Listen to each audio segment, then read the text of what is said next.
ถึงหัวสิกลายเป็นของคนอื่น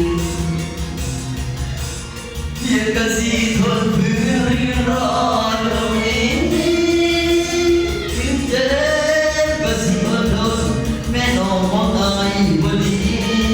ให้อยู่ตรงนี้เพื่อรอให้หัวเห็นใจ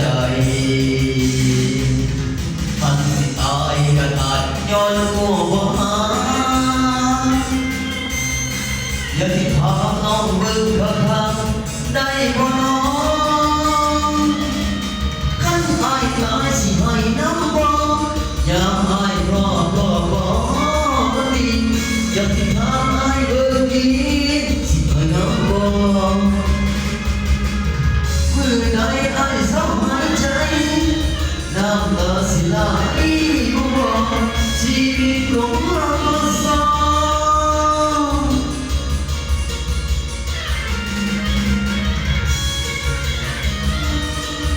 I had no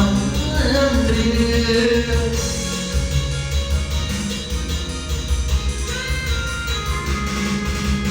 ได้ไอ้สองหายใจน้ำตาสิไหลอุบาชีวิตของคนคนสองจบเด้อเขาก็บอกว่าใจหลายเด้อพอดีน้องเพลงไรเนาะเขาต้องให้คุณน้องก็มาเนาะเอาเป็นอันนี้เป็นอาจารย์มือที่บนกับพิมพ์เพลงของเรา